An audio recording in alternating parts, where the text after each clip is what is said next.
ನಮಸ್ಕಾರ. ಮಲಬದ್ಧತೆಯ ವಿಷಯದಲ್ಲಿ ಸುಲಭ ಪರಿಹಾರ ಮಾಡ್ಕೊಳ್ಳಿಕ್ಕೆ ಹೋದರೆ ಅದರಿಂದ ದೀರ್ಘಾವಧಿಯಲ್ಲಿ ಪರಿಹಾರ ಅಲ್ಲ, ಸಮಸ್ಯೆಯೇ ಆಗ್ಬೋದು, ಅಡ್ಡ ಪರಿಣಾಮಗಳಾಗ್ಬೋದು. ಆದರೆ ನೀವು ಸ್ವಲ್ಪ ಕಷ್ಟಪಡ್ತೀರಿ ಅಂತಾದರೆ ಆಗ ದೀರ್ಘಾವಧಿಯಲ್ಲಿ ಅಡ್ಡ ಪ್ರಯೋಜನಗಳಾಗ್ತವೆ. ಶಾಶ್ವತವಾಗಿ ಮಲಬದ್ಧತೆ ಸಮಸ್ಯೆ ಗುಣ ಆಗತ್ತೆ. ನನ್ನ ಹತ್ರ 100 ಜನ ಮಲಬದ್ಧತೆ ಇದೆ, ಹೊಟ್ಟೆ ಉಬ್ಬರ ಇದೆ, ಗ್ಯಾಸ್ ಆಗತ್ತೆ, ಹೊಟ್ಟೆಯಲ್ಲಿ ತ್ರಾಸಾಗತ್ತೆ ಅಂತ ಬಂದರೆ ಆ 100ರಲ್ಲಿ ಒಬ್ಬರಿಗೆ ಮಾತ್ರ ನಾನು ಮಲಬದ್ಧತೆಗೆ ಅಂತ ಔಷಧ ಕೊಡೋದು. ಉಳಿದವರಿಗೆ ಹೊಟ್ಟೆ ಸರಿಯಾಗಲಿಕ್ಕೆ ಔಷಧ ಕೊಡ್ತೇನೆ. ನಿಧಾನವಾಗಿ ಮಲಬದ್ಧತೆ ಸಾಲ್ವ್ ಆಗುತ್ತೆ ಅಂತಲೇ ಹೇಳ್ತೇನೆ.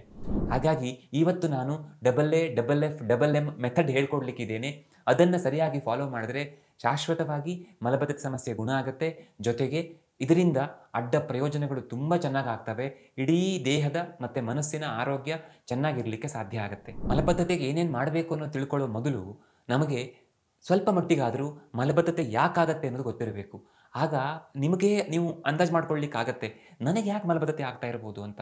ಯಾಕೆಂದರೆ 8-10 ಕಾರಣಗಳಲ್ಲಿ ಯಾವುದೋ ಒಂದು ಕಾರಣಕ್ಕೆ ಸಮಸ್ಯೆ ಆಗ್ತಾ ಇರುತ್ತಲ್ಲ, ಅದನ್ನು ಸರಿಯಾಗಿ ಅರ್ಥ ಮಾಡ್ಕೊಳ್ದೆ ಹೋದರೆ ಅದಕ್ಕೆ ಸರಿಯಾದ ಚಿಕಿತ್ಸೆಯನ್ನು ಮಾಡ್ಕೊಳ್ಳಿಕ್ಕೆ ಅಥವಾ ಅದಕ್ಕೆ ಸರಿಯಾದಂಥ ಮನೆಮದ್ದು ಇನ್ನೇನು ಮಾಡ್ಕೊಳ್ಳಿಕ್ಕೆ ಹೇಗೆ ಸಾಧ್ಯ ಆಗುತ್ತೆ. ಹಾಗಾಗಿ ಏನಾಗುತ್ತೆ ಅಂದರೆ ಯಾರೊಬ್ಬರು ಹೇಳ್ತಾರೆ, ನಾನು ನಿತ್ಯ ಬಾಳೆಹಣ್ಣು ತಿಂತೇನೆ, ಬಾಳೆಹಣ್ಣು ತಿಂದುಬಿಟ್ರೆ ನನಗೆ ಸಮಸ್ಯೆ ಸಾಲ್ವ್ ಆಗಿಬಿಡುತ್ತೆ ಅಂತ. ಆದರೆ ಅದೇ ಪರಿಹಾರ ನಿಮಗೆ ಸೂಟ್ ಆಗಬೇಕು ಅಂತಿಲ್ಲ. ಯಾಕೆಂದರೆ ನಿಮಗೆ ಮಲಬದ್ಧತೆಗೆ ಕಾರಣ ಬೇರೆ ಇರಬಹುದು ಅಂತ. ಮೊದಲನೇ ಕಾರಣ, ದೊಡ್ಡ ಕರಳಿನ ಏನು ಮಾಂಸಖಂಡ ಇದೆಯಲ್ಲ, ದೊಡ್ಡ ಕರಳಿದೆಯಲ್ಲ, ಅದರಲ್ಲಿ ಪೆರಿಸ್ಟಾಲಿಟಿಕ್ ಮೂವ್‌ಮೆಂಟ್ ಆಗುತ್ತೆ. ಹೀಗೆ ಅದು ಮೂವ್‌ಮೆಂಟ್ ಮಾಡ್ತಾ ಇರುತ್ತೆ. ಆ ಮೂವ್‌ಮೆಂಟ್ ಸ್ಲೋ ಆದರೆ ಆಗ ತೊಂದರೆ ಆಗುತ್ತೆ. ಅಂದರೆ ಮಲ ಅಲ್ಲೇ ಉಳ್ಕೊಂಡ್ಬಿಡುತ್ತೆ, ಸುಲಭವಾಗಿ ಕೆಳಗಡೆ ಜಾರಿ ಹೋಗೋದಿಲ್ಲ ಅಂತ. ಎರಡನೆಯ ಕಾರಣ, ಈ ನ್ಯೂರೋ ಟ್ರಾನ್ಸ್ಮಿಟರಲ್ಲಿ ಇಂಬ್ಯಾಲೆನ್ಸ್ ಆಗೋದು. ಅಂದರೆ ನಾವು ನಮ್ಮ ಹೊಟ್ಟೆಯನ್ನು ಅಥವಾ ಕರಳನ್ನು ಸೆಕೆಂಡ್ ಬ್ರೈನ್ ಅಂತ ಹೇಳ್ತೀವಲ್ಲ, ನಾನು ಗಟ್ ಬ್ರೈನ್ ಆಕ್ಸಿಸ್ ಮೇಲೆ ವಿಡಿಯೋ ಮಾಡಿದ್ದೇನೆ. ಬಹುಶಃ ಒಂದು 2 ವಿಡಿಯೋದಲ್ಲಿ ಅದರಲ್ಲಿ ಎಕ್ಸ್ಪ್ಲೇನ್ ಮಾಡಿದ್ದೇನೆ. ಅದನ್ನು ನೋಡಿದ್ರೆ ನಿಮಗೆ ಅರ್ಥ ಆಗುತ್ತೆ. ಸೊ ನಮ್ಮ ಕರಳು ಸರಿ ಇಲ್ಲ ಅಂತ ಆದರೆ ಆಗ ನಮಗೆ ಈ ಏನು ಒಂದು ಮೆಸೇಜ್ ಹೋಗಬೇಕಲ್ಲ, ನಿನಗೆ ಈಗ ಮೋಷನ್ ಬರ್ತಾ ಇದೆ, ನೀನು ಹೋಗು, ಆ ಥರ ಒಂದು ಸರಿಯಾದ ಮೆಸೇಜ್ ಪಾಸ್ ಆಗಲ್ಲ ಅಂತ. ಆ ಥರ ಮೆಸೇಜ್ ಪಾಸ್ ಆಗದೇ ಇದ್ದಾಗ ಸಹಜವಾಗಿ ನಮಗೆ ಮಲಬದ್ಧತೆ ಆಗುತ್ತೆ. ಭಾಳಷ್ಟು ಜನ ಹೇಳ್ತಾರೆ, ನನಗೆ ಏನಾಗುತ್ತೆ ಅಂತಂದರೆ ಮೋಷನ್ ಹಾರ್ಡ್ ಆಗಲ್ಲ, ಆದರೆ ಸುಲಭಕ್ಕೆ ಪಾಸ್ ಆಗೋದೇ ಇಲ್ಲ, ಪೂರ್ತಿಯಾಗಿ ಖಾಲಿ ಆಗಲ್ಲ, ಅಥವಾ 2 ದಿವಸಕ್ಕೊಂದ್ಸಲ ಬರುತ್ತೆ, ಅದಕ್ಕೇನು ಮಾಡಬೇಕು ಅಂತ ಗೊತ್ತಾಗಲ್ಲ ಅಂತ. ಇನ್ನು ಕೆಲವೊಬ್ಬರ ಪ್ರಕೃತಿ ಹೇಗೆ ಅಂದರೆ ಈಗ ಯೂಶ್ವಲಿ ನನ್ನ ತುಂಬ ಡ್ರೈ ನೇಚರ್, ತುಂಬ ವಾತ ಜಾಸ್ತಿ ಇದೆ ಅಥವಾ ತುಂಬ ಹೀಟ್ ಆಗುತ್ತೆ ಅನ್ನುವಂಥವರಿಗೆ, ಸಾಮಾನ್ಯವಾಗಿ ಆ ಥರ ಹೇಳುವಂಥವರಿಗೆ ಅಂತ, ಅಂಥವರಿಗೆ ಈ ವಾಟರ್ ಅಬ್ಸಾರ್ಪ್ಷನ್ ತುಂಬ ಆಗಿಬಿಡುತ್ತೆ. ಅಂದರೆ ಈ ದೊಡ್ಡ ಕರಳಿನಲ್ಲಿ ಮಲ ಪಾಸಾಗುವಾಗ ಅದು ಜಾಸ್ತಿ ಹೊತ್ತು ಅಲ್ಲಿ ಉಳಿತು ಅಂತಾದರೆ ದೊಡ್ಡ ಕರಳಿನ ಗುಣ ಏನು ಅಂತಂದರೆ ಅದರಲ್ಲಿರುವಂಥ ನೀರಿನ ಅಂಶನೆಲ್ಲ ಎಳ್ಕೊಂಡ್ಬಿಡೋದು. ಆ ಥರ ನೀರಿನ ಅಂಶ ಎಳ್ಕೊಂಡು ಮೋಷನ್ ಹಾರ್ಡ್ ಆಗುತ್ತೆ. ಹಾಗಾಗಿ ಈ ಥರ ಪ್ರಕೃತಿಯವರಿಗೆ, ವಾತ ಪಿತ್ತ ಪ್ರಕೃತಿಯವರಿಗೆ ಯಾವಾಗಲೂ ಸ್ವಲ್ಪ ಹೆಚ್ಚು ಕಡಿಮೆ ಆದರೂ ಮೋಷನ್ ಹಾರ್ಡ್ ಆಗುತ್ತೆ, ಮೋಷನ್ ಸುಲಭವಾಗಿ ಪಾಸ್ ಆಗಲ್ಲ ಅಂತ ಕಂಪ್ಲೇಂಟ್ ಮಾಡ್ತಾರೆ. ಇನ್ನು ಪೆಲ್ವಿಕ್ ಫ್ಲೋರ್ ಡಿಸೆನರ್ಜಿಯಾ ಅಂತ ಹೇಳ್ತಾರೆ. ಅಂದರೆ ಈ ಮಾಂಸಖಂಡಗಳಿವೆಯಲ್ಲ, ಗುದದ್ವಾರದ ಆ ಕಡೆ ಈ ಕಡೆ ಮಾಂಸಖಂಡಗಳು, ಅವು ಸರಿಯಾಗಿ ರಿಲ್ಯಾಕ್ಸ್ ಆಗೋದಿಲ್ಲ ಅಂತಾದರೆ ಆಗ ಸಮಸ್ಯೆ ಆಗುತ್ತೆ. ಅಂದರೆ ಅವು ತಮ್ಮ ಶಕ್ತಿಯನ್ನು ಕಳ್ಕೊಂಡ್ರೆ ಅಲ್ಲಿ ಹೊಟ್ಟೆಯ ಕಡೆಯಿಂದ ಒತ್ತಬೇಕು, ಇವು ಇಲ್ಲಿ ರಿಲ್ಯಾಕ್ಸ್ ಆಗಬೇಕು. ಅದಾಗದೆ ಹೋದರೆ ಕೂಡ ಸಮಸ್ಯೆ ಆಗುತ್ತೆ. ಇದು ಸಾಮಾನ್ಯವಾಗಿ ವಾತವೃದ್ಧಿಯಲ್ಲಾಗುತ್ತೆ. ವಯಸ್ಸಾದಮೇಲೆ ಈ ಸಮಸ್ಯೆ ಆಗುವಂಥ ಚಾನ್ಸಸ್ ತುಂಬ ಜಾಸ್ತಿ. ಇನ್ನೊಂದು ಕಾರಣ ಅಂತಂದರೆ ಮೋಷನ್ ಹಾರ್ಡ್ ಆಗೋದು ಅಥವಾ ತುಂಬ ಕಡಿಮೆ ಪ್ರಮಾಣದಲ್ಲಿ ತಯಾರಾಗೋದು. ಮೋಷನ್ ನನಗೆ ಉಳ್ಕೊಂಡಿದೆ ಅಂತ ಅನಿಸಲ್ಲ, ಆದರೆ ಸಮಾಧಾನ ಆಗಲ್ಲ, ಅಥವಾ ನನಗೆ ಆ ಫೀಲೇ ಬರೋದಿಲ್ಲ, ಒತ್ತದಂಗೆ ಅನಿಸೋದಿಲ್ಲ, ಈ ಥರದ ಸಮಸ್ಯೆ ಹೇಳ್ತಾರೆ. ಅದಕ್ಕೆ ಕಾರಣ ಸರಿಯಾದ ರೀತಿಯಲ್ಲಿ ಅಥವಾ ಸರಿಯಾದ ಪ್ರಮಾಣದಲ್ಲಿ ಅದು ಸ್ಟೂಲ್ ಫಾರ್ಮ್ ಆಗದೆ ಇರೋದು. ಇನ್ನೊಂದು ಕಾರಣ ಅಂತಂದರೆ ನಮ್ಮ ದೇಹದಲ್ಲಿರುವಂಥ ಏರುಪೇರುಗಳು, ವಿಶೇಷವಾಗಿ ಥೈರಾಯ್ಡ್ ಸಮಸ್ಯೆ ಇದ್ದಾಗ ಅಥವಾ ಈ ಡಯಾಬಿಟಿಸಿನ ಕಾರಣದಿಂದಾಗಿ ಆಟೋನಾಮಿಕ್ ನ್ಯೂರೋಪತಿ ಆದರೆ, ಅಂದರೆ ಕರಳಿಗೆ ಮಾಡುವಂಥ, ಕರಳಿನ ಮೇಲೆ ಆ್ಯಕ್ಟ್ ಮಾಡುವಂಥ ನರಗಳಿವೆಯಲ್ಲ, ಆ ನರಗಳು ಸರಿಯಾಗಿ ಕೆಲಸ ಮಾಡದೆ ಹೋದರೆ, ಅವು ಫುಲ್ ಡಲ್ಲಾಗಿ ಹೋಗಿದ್ದಾವೆ ಅಂತಾದರೆ ಆಗ ಆ ಮೂವ್‌ಮೆಂಟ್ ಸರಿಯಾಗಿ ಆಗ್ಲಿಕ್ಕೆ ಸಾಧ್ಯ ಇಲ್ಲ. ಒಟ್ಟಿನಲ್ಲಿ ಆ್ಯಕ್ಷನ್ ಹೇಗಾಗಬೇಕು ಹಾಗಾಗ್ಲಿಕ್ಕೆ ಸಾಧ್ಯ ಇಲ್ಲ. ಕೇವಲ ಡಯಾಬಿಟಿಸಲ್ಲಿ ಅಂತಲ್ಲ, ನರಕ್ಕೆ ಸಂಬಂಧಪಟ್ಟ ತುಂಬ ರೀತಿಯ ಕಾಯಿಲೆಗಳಲ್ಲಿ, ಈ ಪ್ಯಾರಲಿಸಿಸ್ ಆದವರಿಗೆ ಅಥವಾ ಪಾರ್ಕಿನ್ಸನಿಸಮ್ ಎಲ್ಲ ನಡಗತ್ತಲ್ಲ, ಆ ಥರ ಸಮಸ್ಯೆ ಇರುವಂಥವರಿಗೆ, ಬೇರೆ ಬೇರೆ ರೀತಿಯ ನರಕ್ಕೆ ಸಂಬಂಧಪಟ್ಟ ನೂರಾರು ರೀತಿಯ ಸಮಸ್ಯೆಗಳಿವೆ. ಆ ಸಮಸ್ಯೆಗಳು ಇರುವಂಥವರಿಗೆ ಈ ಸಮಸ್ಯೆ ಆಗುತ್ತೆ. ಯಾಕೆಂದರೆ ಆ ನರ ಸರಿಯಾಗಿ ಮೆಸೇಜನ್ನು ತಲುಪಿಸಲ್ಲ, ಹಾಗಾಗಿ ಅವ್ರಿಗೆ ಮೋಷನ್ ಬಂದಿದ್ದು ಗೊತ್ತಾಗಲ್ಲ, ಅಥವಾ ಆ ಒಂದು ಸ್ಟಿಮ್ಯುಲೇಷನ್ನು, ಕಾಂಟ್ರಾಕ್ಷನ್ನು ಅಥವಾ ರಿಲ್ಯಾಕ್ಸೇಷನ್ ಎಲ್ಲ ಆಗಬೇಕಲ್ಲ, ಅದು ಯಾವುದೂ ಸರಿಯಾಗಿ ಆಗೋದಿಲ್ಲ.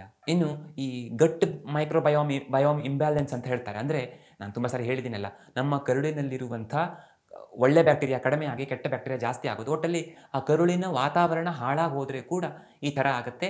ಇದಕ್ಕೆ ನಾವು ಆಯುರ್ವೇದದಲ್ಲಿ ಅಗ್ನಿ ಅಂತ ಹೇಳೋದು. ಸೊ ಅಗ್ನಿ ಹಾಳಾದರೆ ಆ ಥರ ಆಗುತ್ತೆ ಅಂತ. ಮತ್ತು ಈ ಹಾರ್ಮೋನಲ್ ಇಂಬ್ಯಾಲೆನ್ಸಲ್ಲಿ, ಎಸ್ಪೆಷಲಿ ಲೇಡೀಸಲ್ಲಿ ಈ ಥರ ಸಮಸ್ಯೆ ಆಗುತ್ತೆ. ತುಂಬ ಜನ ಕಂಪ್ಲೇಂಟ್ ಮಾಡ್ತಾರೆ, ನನಗೆ ಪೀರಿಯಡ್ಸ್ ಹತ್ತಿರ ಬಂದಾಗ ತುಂಬ ಕಾನ್ಸ್ಟಿಪೇಷನ್ ಆಗುತ್ತೆ, ಅಥವಾ ಈ ಪ್ರೆಗ್ನೆನ್ಸಿಯಲ್ಲಿ ಆಗುತ್ತೆ. ಸೊ ಈ ಹಾರ್ಮೋನಲ್ ಇಂಬ್ಯಾಲೆನ್ಸ್ ಆದಾಗ ಸಮಸ್ಯೆ ಆಗುತ್ತೆ. ಅದಕ್ಕೂ ಕೂಡ ಆರಾಮಾಗಿ ಪರಿಹಾರ ಮಾಡ್ಕೊಂಡಿರ್ಬೋದು. ಅದಕ್ಕೆ ಮೋಷನ್ ಸರಿಯಾಗಬೇಕು ಅಂತ ಔಷಧ ತಗೊಳ್ಳೋದಲ್ಲ, ಬದಲಿಗೆ ಕಾರಣ ಏನು ಅಂತ ನೋಡ್ಕೊಂಡು ಮೆಡಿಸಿನ್ ಮಾಡಬೇಕು. ಮತ್ತು ಕೆಲವು ಮೆಡಿಸಿನ್ಸಿಂದನೂ ಸಮಸ್ಯೆ ಆಗ್ಬೋದು. ಅದು ಯಾವ ಮೆಡಿಸಿನ್ ಅಂತ ಗೊತ್ತು ಮಾಡಿಕೊಂಡು ಸಾಧ್ಯ ಆದರೆ ನಿಧಾನವಾಗಿ ಆ ಮೆಡಿಸಿನ್ ಬಿಡ್ಲಿಕ್ಕೆ ಪ್ರಯತ್ನ ಮಾಡೋದು ಒಂದು. ಅದು ಆಗೋದೇ ಇಲ್ಲ, ಮೆಡಿಸಿನ್ ಬಿಡ್ಲಿಕ್ಕೆ ಸಾಧ್ಯವೇ ಇಲ್ಲ ಅಂತಾದರೆ ಆಗ ಅದಕ್ಕೆ ವಿರುದ್ಧವಾಗಿ ನಮ್ಮ ದಿನಚರಿಯನ್ನು ಹೇಗೆ ಇಟ್ಕೊಳ್ಬೇಕು ಅನ್ನೋದನ್ನು ಪ್ಲ್ಯಾನ್ ಮಾಡಬೇಕಾಗತ್ತೆ. ಇನ್ನು ಪರಿಹಾರ, ಇದಕ್ಕೆ ಹೇಗೆ ಪರಿಹಾರ ಮಾಡ್ಕೊಳ್ಳೋದು? ಸಾಮಾನ್ಯವಾಗಿ ಹೇಗೆ ಅಂತಂದರೆ, ಯಾವುದೋ ಅಡ್ವರ್ಟೈಸ್ಮೆಂಟ್ ನೋಡಿಕೊಂಡು ಅಥವಾ ಇದು ಆಯುರ್ವೇದಿಕ್ ಅಂತ ಹೇಳಿ ಯಾವುದೋ ಒಂದು ಚೂರ್ಣವನ್ನು ಟ್ಯಾಬ್ಲೆಟನ್ನು ದಿನ ತಗೊಳ್ಳಿಕ್ಕೆ ಶುರು ಮಾಡಿಬಿಡೋದು. ಇದನ್ನು ನಾನು ಸಜೆಸ್ಟ್ ಮಾಡೋದೇ ಇಲ್ಲ. ಅಪರೂಪಕ್ಕೆ 70-80 ವಯಸ್ಸು ನಂತರದವರಿಗೆ ಆಯಿತು ನಿಮಗೆ ಅಷ್ಟು ಸಮಸ್ಯೆ ಆಗ್ತಾ ಇದೆ, ಮಲಬದ್ಧತೆಯ ಕಾರಣದಿಂದನೇ ದೇಹದಲ್ಲಿ ತುಂಬ ತ್ರಾಸಾಗ್ತದೆ ಅಥವಾ ಮನಸ್ಸಿಗೆ ಸಿಕ್ಕಾಪಟ್ಟೆ ತೊಂದರೆ ಆಗ್ತಿದೆ ಅಂತಂದರೆ ಬೇರೆ ಯಾವ ದಾರಿ ಇಲ್ಲದಿದ್ದಾಗ ಅಂತಹ ಔಷಧಗಳನ್ನು ಕೊಡೋದು ಬಿಟ್ಟರೆ ಉಳಿದೆಲ್ಲರಿಗೂ ಅಂಥವರಿಗೂ ಕೂಡ ಸಾಮಾನ್ಯವಾಗಿ ನಾನು ಆದಷ್ಟು ಸಜೆಸ್ಟ್ ಮಾಡ್ತೇನೆ, ಈ ಥರ ಜೀವನ ಶೈಲಿಯನ್ನು ಬದಲು ಮಾಡ್ಕೊಳ್ಳಿ ಅಂತ. ಯಾಕೆ ಅಂದರೆ ಈ ಔಷಧಗಳು ನಾವು ಲಾಂಗ್ ಟರ್ಮ್ ತೆಗೆದುಕೊಂಡಾಗ ಸಾಮಾನ್ಯವಾಗಿ ಆ ಕರುಳಿನಲ್ಲಿರುವಂಥ ನ್ಯಾಚುರಲ್ ಕೆಪಾಸಿಟಿಯನ್ನು ಹಾಳು ಮಾಡ್ತವೆ. ನಿಧಾನವಾಗಿ ಡೋಸ್ ಹೆಚ್ಚು ಮಾಡ್ಕೊಳ್ತಾ ಹೋಗಬೇಕು ಮತ್ತು ಸಹಜವಾಗಿ ಒಂದಿಷ್ಟರ ಮಟ್ಟಿಗೆ ಅವುಗಳ ಸೈಡ್ ಎಫೆಕ್ಟನ್ನು ಅನುಭವಿಸಬೇಕಾಗತ್ತೆ. ಹಾಗಾದರೆ ಸರಿಯಾದ ಪರಿಹಾರ ಏನು? ಮೊದಲನೇದು AAFFM ಅಂತ ಹೇಳಿದ್ನಲ್ಲ, ಮೊದಲನೇ A ಅಪಾನ ಮುದ್ರೆ. ದಿನಕ್ಕೊಂದು 10 ನಿಮಿಷದಂಗೆ ದಿವಸಕ್ಕೊಂದು 2 ಸಲ 3 ಸಲ ಹಾಕಿದರೆ ತುಂಬ ಒಳ್ಳೆ ರಿಸಲ್ಟ್ ಬರುತ್ತೆ. ಬೇಡ, ಒಂದು 10 ನಿಮಿಷ ನಾವು ಇನ್ಯಾವುದಕ್ಕೂ ಟೈಮ್ ಕಳಿತೀವಲ್ಲ, ಆರಾಮಾಗಿ ಕುಳಿತುಕೊಂಡು 10 ನಿಮಿಷ ಮುದ್ರೆಯನ್ನು ಮಾಡಿದರೆ ನಿತ್ಯ ತುಂಬ ಚೆನ್ನಾಗಿ ಅನುಕೂಲ ಆಗುತ್ತೆ. ಅಂದರೆ 2 ದಿನ ಹಾಕಿದ ತಕ್ಷಣ ರಿಸಲ್ಟ್ ಬರಬೇಕು ಅಂತಿಲ್ಲ, ಆದರೆ ನಿಧಾನವಾಗಿ ಹೊಟ್ಟೆ ಸರಿಯಾಗ್ತಾ ಹೋಗುತ್ತೆ, ಕೆಲಸ ಆಗುತ್ತೆ. ಯಾಕೆಂದರೆ ನಾನು ಅಪಾನ ವಾಯುವಿನ ಬಗ್ಗೆ ಡೀಟೇಲಾಗಿ ವಿಡಿಯೋ ಮಾಡಿದ್ದೇನೆ. ಆ ವಿಡಿಯೋದ ಲಿಂಕನ್ನು ಬೇಕಾದ್ರೆ ಡಿಸ್ಕ್ರಿಪ್ಷನ್ ಬಾಕ್ಸಲ್ಲಿ ಇಡೋಣ. ಅದರಲ್ಲಿ ನಾನು ಹೇಳಿದ್ದೇನೆ ಅಪಾನ ವಾಯುವಿನ ಕೆಲಸ ಏನು ಅಂತ. ಅಪಾನ ವಾಯು ಒಂದು ಸರಿ ಇದ್ದರೆ ನಮಗೆ ಮಲ ವಿಸರ್ಜನೆ, ಮೂತ್ರ ವಿಸರ್ಜನೆ, ಅಷ್ಟೇ ಏನು ಡೆಲಿವರಿ ಆಗೋದು, ಮಗು ಹೊರಗೆ ಬರುವಂಥ ಕೆಲಸ ಕೂಡ ಸುಲಭವಾಗಿ ಆಗಲಿಕ್ಕೆ ಸಾಧ್ಯ ಆಗುತ್ತೆ. ಸೊ ಅಪಾನ ವಾಯು ಚೆನ್ನಾಗಿರಲಿಕ್ಕೆ ಇದು ತುಂಬ ಅನುಕೂಲಕರ. ಹಾಗಾಗಿ ಮೊದಲನೇ ಅಪಾನ ಮುದ್ರೆ. ಅದಕ್ಕೆ ಅಪಾನ ಮುದ್ರೆ ಮೇಲೆ ಕೂಡ ವಿಡಿಯೋ ಮಾಡಿದ್ದೇನೆ ನಾನು. ಅಪಾನ ವಾಯುವಿನ ಮೇಲೆ, ಅಪಾನ ಮುದ್ರೆಯ ಮೇಲೆ, ಎರಡರ ಮೇಲೂ ಮಾಡಿದ್ದೇನೆ, ನೋಡ್ಕೊಳ್ಬೋದು. ಹೆಬ್ಬೆರಳು, ಮಧ್ಯ ಬೆರಳು ಮತ್ತು ಉಂಗುರ ಬೆರಳುಗಳ ತುದಿಯನ್ನು ಮೂರನ್ನು ಹೀಗೆ ಎರಡೂ ಕೈಗಳಲ್ಲಿ ತಾಗಿಸಿ ಇಟ್ಕೊಳ್ಬೇಕು. ಹೀಗೆ ಹಿಡ್ಕೊಂಡಿರಬೇಕು ಅಂತಿಲ್ಲ, ಆರಾಮಾಗಿ ತೊಡೆಯ ಮೇಲೆ ಕೂಡ ಇಟ್ಕೊಂಡು ಕೂತ್ಕೊಳ್ಬೇಕು. ನಾನು ಮುದ್ರೆಯ ಎಕ್ಸ್ಪರ್ಟ್ ಅಲ್ಲ, ನಿಮ್ಗೆ ಇನ್ನೂ ಡೀಟೇಲ್ಸ್ ಬೇಕಿದ್ದರೆ ಎಕ್ಸ್ಪರ್ಟ್ ಹತ್ರ ಕೇಳ್ಕೊಳ್ಬೋದು. ಆದರೆ ನಮ್ಮ ಗುರುಗಳು ಹೇಳ್ತಾ ಇದ್ರು ಇದನ್ನು ಯಾರು ಬೇಕಾದರೂ ಮಾಡ್ಬೋದು ಅಂತ. ಹಾಗಾಗಿ ನಾನು ನಿಮಗೆ ವಿಡಿಯೋದಲ್ಲಿ ಹೇಳ್ತಿದ್ದೀನಿ ಅಷ್ಟೇ. ಸೊ ಇದನ್ನು ದಿನಕ್ಕೆ 45-48 ನಿಮಿಷದವರೆಗೆ ಮಾಡಿದರೆ ಎಕ್ಸಲೆಂಟ್ ರಿಸಲ್ಟ್ ಬರುತ್ತೆ. ಅಷ್ಟೊಂದು ಹೊತ್ತು ಮಾಡಲಿಕ್ಕೆ ನಮಗೆ ಸಮಯ ಇಲ್ಲ. ಹಾಗಾಗಿ ನಾವು ಆದಷ್ಟು 10-15 ನಿಮಿಷ ಆದರೂ ಈ ಮುದ್ರೆಯನ್ನು ಮಾಡಿದರೆ ಖಂಡಿತ ಅನುಕೂಲ ಆಗುತ್ತೆ. ಎರಡನೆಯ A ಆಸನಗಳನ್ನು ಮಾಡೋದು. ಆಸನಗಳು ಅಂದರೆ ಕೇವಲ ಯೋಗಾಸನಗಳು ಅಂತ ಅರ್ಥ ಅಲ್ಲ, ವ್ಯಾಯಾಮ ಚೆನ್ನಾಗಿ ಮಾಡೋದು. ಸಾಮಾನ್ಯವಾಗಿ 199 ಜನರಿಗೆ ಅವರೇನೋ ಬೇರೆ ತಪ್ಪು ಮಾಡ್ತಾ ಇಲ್ಲ, ಚೆನ್ನಾಗಿ ಸಿಗರೇಟ್ ಸೇದೋದು ಅಥವಾ ತಂಬಾಕು ಹಾಕೋದು ಈ ಥರದ ತಪ್ಪು ಮಾಡ್ತಾ ಇಲ್ಲ ಅಂತಾದರೆ ಅವರಿಗೆ ಈ ಮಲಬದ್ಧತೆ ಸಮಸ್ಯೆ ಇರೋದಿಲ್ಲ. ಯಾರಿಗೆ? ಹಳ್ಳಿಯಲ್ಲಿ ಕೆಲಸ ಮಾಡುವವರಿಗೆ ಅಥವಾ ಕೂಲಿ ಕೆಲಸ ಮಾಡುವವರಿಗೆ, ಅಂಥವರಿಗೆ. ಯಾಕೆ ಅಂದರೆ ನಾವು ಎಷ್ಟು ಎಕ್ಸಸೈಸ್ ಮಾಡ್ತೀವೋ ಅಷ್ಟು ಕರುಳಿನಲ್ಲಿ ಆ ಪೆರಿಸ್ಟಾಲಿಟಿಕ್ ಮೂವ್ಮೆಂಟ್ ತುಂಬ ಚೆನ್ನಾಗಾಗುತ್ತೆ. ಪೆರಿಸ್ಟಾಲಿಟಿಕ್ ಮೂವ್ಮೆಂಟ್ ಸರಿಯಾಗಿ ಆಗದೇ ಇರೋದೇ ತುಂಬ ಜನರಿಗೆ ಕಾನ್ಸ್ಟಿಪೇಷನ್ಗೆ ಕಾರಣ. ನಮ್ಮಂಥವ್ರಿಗೆ ತುಂಬ ಜನರಿಗೆ ಮಲಬದ್ಧತೆಯಾಗಿ ಹೊಟ್ಟೆಯಲ್ಲಿ ಗ್ಯಾಸ್ ತೊಂದರೆ ಆಗುವ ಮುಖ್ಯ ಕಾರಣ ದೈಹಿಕ ಶ್ರಮದ ಕೊರತೆ. ಹಾಗಾಗಿ ದಿನಕ್ಕೆ ಕನಿಷ್ಠ 12 ಸೂರ್ಯ ನಮಸ್ಕಾರ, ಕೆಲವು ಆಸನಗಳು ಅದು ಯೋಗ ಗುರುಗಳ ಹತ್ರ ಕಲ್ತ್ಕೊಂಡು ಮಾಡೋದು ಒಳ್ಳೆಯದು. ಉದಾಹರಣೆಗೆ ಪವನ ಮುಕ್ತಾಸನ, ಬಾಲಾಸನ, ಪಶ್ಚಿಮೋತ್ತಾಸನ, ಉಷ್ಟ್ರಾಸನ, ಮತ್ಸ್ಯೇಂದ್ರಾಸನ, ಧನುರಾಸನ, ಭುಜಂಗಾಸನ, ಈ ಥರದ ಆಸನಗಳನ್ನು ಚೆನ್ನಾಗಿ ಮಾಡ್ತಾ ಹೋದರೆ ತುಂಬ ಒಳ್ಳೆಯ ಪರಿಣಾಮ ಆಗುತ್ತೆ. ಒಂದು ವೇಳೆ ನಿಮಗೆ ಅದು ಇಷ್ಟ ಇಲ್ಲ ಅಂತಾದರೆ ಜಿಮ್ಗೆ ಹೋಗಿ ಕೂಡ ನೀವು ಎಕ್ಸಸೈಸ್ ಮಾಡ್ಬೋದು. ಚೆನ್ನಾಗಿ ವಾಕ್ ಮಾಡೋದು ಕೂಡ ಅನುಕೂಲ ಮಾಡಿಕೊಡುತ್ತೆ. ಸ್ವಿಮ್ಮಿಂಗಿಂದ ಕೂಡ ಚೆನ್ನಾಗಿ ಕಾನ್ಸ್ಟಿಪೇಷನ್ ರಿಲೀವ್ ಆಗುತ್ತೆ. ಇನ್ನು ಮೂರನೇದು F. ಮೊದಲನೇ F ಏನಂದರೆ ಫೈಬರ್ ರಿಚ್ ಫುಡ್ ತೊಗೊಳ್ಬೇಕು ಅಂತ. ಫೈಬರ್ ರಿಚ್ ಫುಡ್ ತೊಗೊಂಡ್ರೆ ಏನಾಗುತ್ತೆ, ಫೈಬರಿಂದ ಆ ಮಲದ ಇದು ಬಲ್ಕ್ ಇಂಪ್ರೂವ್ ಆಗುತ್ತೆ, ಅದು ಹಿಗ್ಕೊಳ್ಳಿಕ್ಕೆ ಅನುಕೂಲ ಆಗುತ್ತೆ.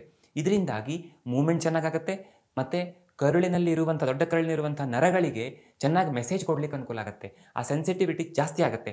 ಸೊ ಸೆನ್ಸೇಷನ್ ಬಂತು, ಹೋಗಿ ಕುಳಿತುಕೊಂಡೆ ಪಾಸ್ ಆಯಿತು, ಹಿಂಗಾಗ್ಲಿಕ್ಕೆ ಸಾಧ್ಯ ಆಗುತ್ತೆ. ಸೊ ಅದು ಸರಿಯಾಗಿ ಆಗಬೇಕು ಅಂತ ಆದರೆ ಬಲ್ಕ್ ಇಂಪ್ರೂವ್ ಆಗಬೇಕು, ಅದಕ್ಕೆ ಫೈಬರ್ ಬೇಕೇ ಬೇಕು. ಅದು ವೆಜಿಟೇಬಲ್ಸಲ್ಲಿ ಸಿಗುತ್ತೆ, ಹಣ್ಣುಗಳಲ್ಲಿ ಸಿಗುತ್ತೆ. ಹಾಗಾಗಿ ತುಂಬ ಜನ ನಾನು ರಾ ವೆಜಿಟೇಬಲ್ಸ್ ತರಕಾರಿಗಳನ್ನು ತಿಂದರೆ ನಮ್ಗೆ ಮಾತ್ರ ಮೋಷನ್ ಸರಿ ಆಗುತ್ತೆ, ಇಲ್ಲಾಂದರೆ ಆಗಲ್ಲ ಅಂತ ಹೇಳ್ತಾರೆ. ಬಾಳೆಹಣ್ಣು ತಿಂದರೆ ಮಾತ್ರ ಆಗುತ್ತೆ ಅಥವಾ ಪಪಾಯ ತಿಂದರೆ ಮಾತ್ರ ಆಗುತ್ತೆ. ಇದಕ್ಕೆಲ್ಲ ಮುಖ್ಯ ಕಾರಣ ಏನು ಅಂತಂದರೆ ಅದರೊಳಗಿರುವಂಥ ನಾರಿನಾಂಶ. ಕೇವಲ ಹಣ್ಣು ತರಕಾರಿಗಳು ಮಾತ್ರ ಅಲ್ಲ, ಪಾಲಿಷ್ ಮಾಡದೇ ಇರುವಂಥ ಅಕ್ಕಿಯ ಅನ್ನವನ್ನು ಊಟ ಮಾಡುವವರಿಗೆ ಮಲಬದ್ಧತೆ ಸಮಸ್ಯೆ ಇರೋದಿಲ್ಲ.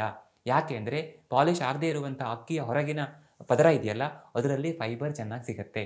ಬೇರೆ ಬೇರೆ ರೀತಿಯ ಪೋಷಕಾಂಶಗಳು ಸಿಗ್ತವೆ, ಜೊತೆಗೆ ಒಳ್ಳೆಯ ಫೈಬರ್ ಸಿಗುತ್ತೆ. ಆದರೆ ಈ ಫೈಬರ್ ರಿಚ್ ಫುಡ್ಡನ್ನು ತೆಗೆದುಕೊಳ್ಳುವಾಗ ನಿಧಾನವಾಗಿ ಇವುಗಳ ಕ್ವಾಂಟಿಟಿಯನ್ನು ಹೆಚ್ಚು ಮಾಡಬೇಕು. ಸಡನ್ನಾಗಿ ತುಂಬ ತಿಂದರೆ ಸಹಜವಾಗಿ ಇಂಡೈಜೆಷನ್ ಆಗುತ್ತೆ ಅಥವಾ ಹೊಟ್ಟೆಲಿ ಗ್ಯಾಸ್ ಆಗ್ಬೋದು. ಮತ್ತು ಇನ್ನೊಂದು ನೆನ್ಪಿಟ್ಕೊಳ್ಬೇಕು, ನಾವು ಎಷ್ಟು ಫೈಬರ್ ಹೆಚ್ಚು ತಗೋತೀವೋ ಅಷ್ಟು ನೀರು ಹೆಚ್ಚು ಕುಡಿಬೇಕಾಗತ್ತೆ. ತುಂಬ ಜನ ಹೇಳ್ತಾರೆ ದಿನಕ್ಕೆ 4-5 ಲೀಟರ್ ನೀರು ಕುಡಿತೇನೆ, ಆದರೂ ಕೂಡ ಮೋಷನ್ ಸುಲಭದಲ್ಲಿ ಪಾಸ್ ಆಗಲ್ಲ ಅಂತ. ಇದಕ್ಕೆ ಮುಖ್ಯ ಕಾರಣ ನಾವು ಮಾಡೋ ತಪ್ಪೇನು ಅಂತಂದರೆ ಫೈಬರ್ ಸರಿಯಾಗಿ ತೊಗೊಂಡಿರಲ್ಲ, ನೀರು ಮಾತ್ರ ಚೆನ್ನಾಗಿ ತೊಗೊಂಡಿರ್ತೇವೆ. ಅದರಿಂದ ಪರಿಹಾರ ಆಗಲಿಕ್ಕೆ ಸಾಧ್ಯ ಇಲ್ಲ. ನಾರು ನೀರು ಎರಡೂ ಸೇರಿದರೆ ಮಾತ್ರ ಚೆನ್ನಾಗಿ ಈ ಮಲಬದ್ಧತೆ ವಿಷಯದಲ್ಲಿ ರಿಸಲ್ಟ್ ಸಿಗಲಿಕ್ಕೆ ಸಾಧ್ಯ. ಸೊ ನಾರು ನೀರು ಎರಡೂ ಚೆನ್ನಾಗಿರಬೇಕು. ಹಾಗಾಗಿ ಬೆಳಿಗ್ಗೆ ಎದ್ದ ತಕ್ಷಣ ಒಂದು ಗ್ಲಾಸ್ ಬಿಸಿ ಬಿಸಿ ನೀರು ಕುಡಿಬೋದು, ಅಥವಾ ಬಾಯಾರಿಕೆ ಆದಾಗೆಲ್ಲ ಚೆನ್ನಾಗಿ ನೀರು ಕುಡಿತಾ ಇರ್ಬೋದು. ಆದರೆ ಒಂದು ನೆನ್ಪಿಟ್ಕೊಳ್ಬೇಕು, ಸಿಕ್ಕಾಪಟ್ಟೆ ಎಷ್ಟಾಗುತ್ತೋ ಅಷ್ಟು ನೀರು ಕುಡಿದಷ್ಟು ಆರೋಗ್ಯಕ್ಕೆ ಒಳ್ಳೆಯದು ಅಂತ ಖಂಡಿತ ಆಯುರ್ವೇದ ಹೇಳಲ್ಲ. ನಮ್ಮ ದೇಹಕ್ಕೆ ಬೇಕಾದಷ್ಟು ನೀರನ್ನು ನಾವು ಕುಡಿಬೇಕು ಅಂತ. ಇನ್ನು ಎರಡನೆಯ ಎಫ್, ಫ್ಯಾಟ್. ಒಳ್ಳೆಯ ಕೊಬ್ಬನ್ನು ನಾವು ಸೇವನೆ ಮಾಡಿದರೆ ವಾತದೋಷ ಕಂಟ್ರೋಲ್ ಇರುತ್ತೆ. ಆಗ ತುಂಬ ಚೆನ್ನಾಗಿ ಸಮಸ್ಯೆ ಹತೋಟಿಲಿರುತ್ತೆ ಅಂತ. ಈ ಫ್ಯಾಟನ್ನು ತಿನ್ನೋದೊಂದೇ ಅಲ್ಲ, ಅಭ್ಯಂಗ ಮಾಡ್ಕೊಳ್ಳೋದ್ರಿಂದನೂ ಕೂಡ ಅನುಕೂಲ ಆಗುತ್ತೆ. ಹಾಗಾಗಿ ಆ ಪೇಷಂಟಿನ ಪ್ರಕೃತಿಯನ್ನು ನೋಡಿ ನಾನು ತುಂಬ ಜನರಿಗೆ ಹೇಳ್ತೇನೆ, ಸಂಜೆ ಒಂದು 5-6 ಗಂಟೆ ಹೊತ್ತಿಗೆ ಒಂದು ಲೋಟ ಬಿಸಿ ಹಾಲಿಗೆ 1-2 ಚಮಚನ 1 ಚಮಚ ತುಪ್ಪ ಹಾಕೊಂಡು ಕುಡೀರಿ ಅಂತ. ಇಲ್ಲಿ ಕೂಡ ಅದನ್ನು ಡೈಜೆಸ್ಟ್ ಮಾಡ್ಕೊಳ್ಳೋ ಕೆಪಾಸಿಟಿ ಇರಬೇಕು, ನಿಧಾನವಾಗಿ ಡೆವಲಪ್ ಮಾಡ್ಕೊಳ್ತಾ ಹೋಗಬೇಕು.